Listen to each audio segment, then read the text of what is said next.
Okay, mambo vipi? Naamini kabisa kwamba uko vizuri. Once again, umekutana na Almachus Kanyasi Wilaki kwa sababu tumekutana hapa ili tuzungumze mambo kadha wa kadha yanayoendelea katika uga wa kimichezo.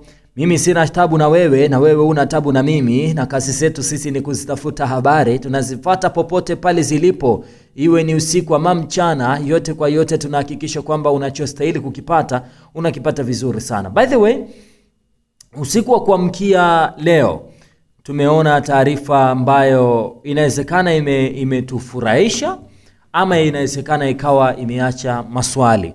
Kwa nini nakwambia hivyo? Ni kwa sababu ya kile ambacho kimetokea kwa muda mfupi sana. Wakati jana nilikupa taarifa ya bodi ya ligi kuu Tanzania bara kusogeza mchezo mpaka Machi 25, nikana jaribu kuleta mijadala mingine na kuuliza maswali, ni sababu zipi ambazo zimesababisha mchezo huo usogezwe mbele, na nikawa natamani kwamba sisi ni wateja wa mpira miguu. Kama wateja wa mpira miguu tunastahili moja kwa moja kupewa majawabu ya kutuambia, bana, huu mchezo umesogezwa mbele kwa sababu 1, 2, 3. Labda tumeusogeza mbele kwa sababu ya matakwa ya Young Africans au kwa sababu ya ushauri na vitu kama hivyo. Lakini mbaya zaidi ni kwamba hayo majawabu na ukweli kwa nini mchezo huo umesogezwa mbele hatujaona sehemu yoyote. Up to now, bodi ya ligi kuu Tanzania bara wako kimya.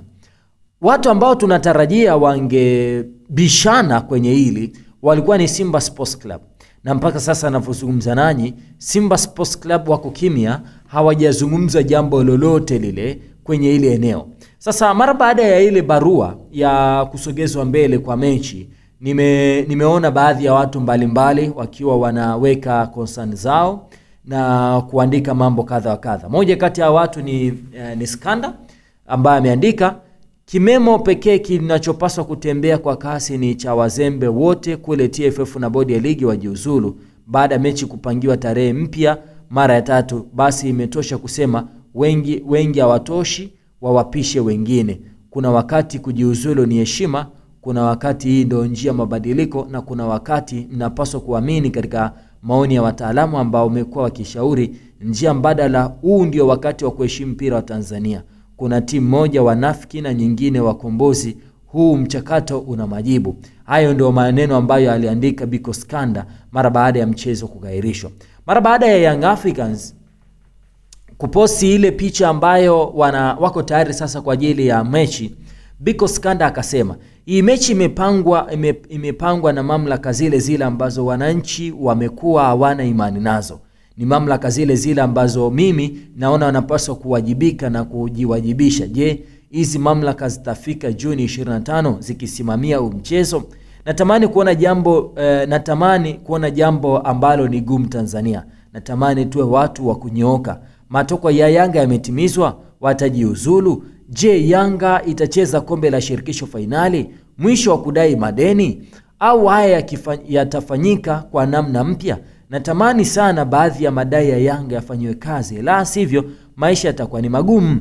Yale madai ya Yanga yanapaswa kusikilizwa. Simba na Yanga kwa pamoja ni vilabu vingine, lazima waache siasa za majitaka ili kuweza kunusuru mpira Tanzania. Wazembe wapewe haki yao, wazembe wa TFF, bodi ya ligi kuu na vilabu wajibishwe.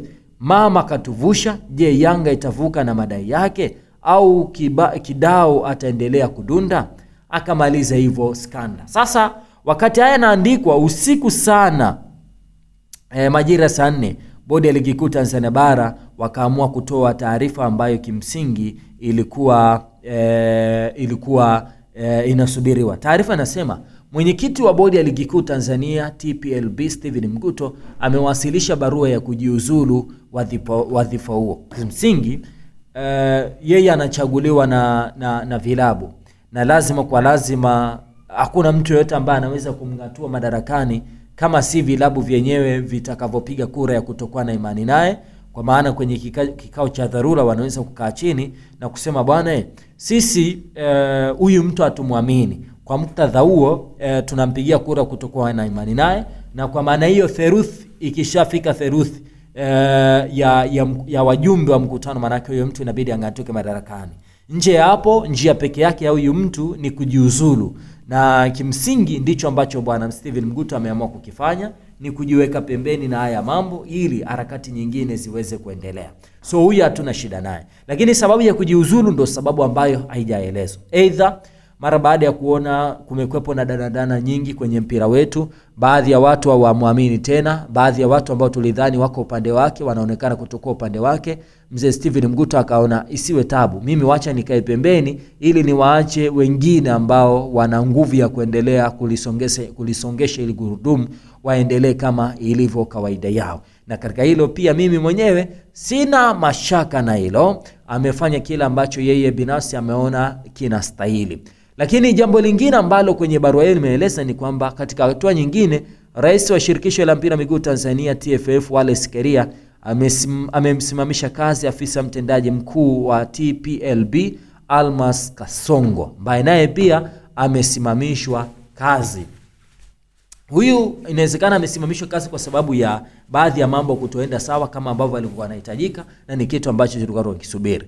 Kwenye baadhi ya maoni, nimepita kwa maoni ya watu mbalimbali, Skanda ameandika kitu, anasema ni wazi kwamba kiti cha rais wa shirikisho la mpira miguu Tanzania nacho kilipaswa kuwajibika. Katibu mkuu ambaye amesaini hapa naye alipaswa kupigwa chini. Haya maamuzi ya kiume ambayo yalipaswa kutoka siku ya mechi imeahirishwa. Yanga alikuwa na haki tangu mwanzoni. Huu ni ushindi mkubwa kwa mpira Tanzania. Simba alisema wachezi hadi waliosababisha wasifunguliwe milango wawajibishwe, lakini bahati mbaya sana Simba alikuwa anapigania vita ya kinafiki, na ndio maana akuweka jina lolote mezani tofauti na Yanga. Wakati huo akarudi tena akasema kuna namna ilipaswa kutoka mwanzo. Kuna namna rais wa TFF alipaswa kuonyesha ukumavu katika ili sakata. Alipaswa kuja mbele kuhutubia umma na wanamichezo na kufanya maamuzi magumu ya kuwajibika kama rais wa shirikisho. Alipaswa kujali mchezo wetu, watu wake, alipaswa kujali biashara na ustawi, kisha alipaswa kulinda hadhi ya TFF. Haya sijui kamfuta kazi Almas Kasongo au mzee Mguto kujiuzulu. Hizi ni sinema ambazo hata yeye anapaswa kuwa bingwa. Toka mwanzoni nilisema mamlaka za mpira Tanzania ni dhaifu na kuna vitu haviko wazi kabisa na vinaweza kufanyika kama kafara ya uongozi. Hivi rais wa TFF anashindwa kutolea ufafanuzi kelele kubwa kiasi hiki? Anashindwa kuja mbele kuwajibika na kulinda mpira?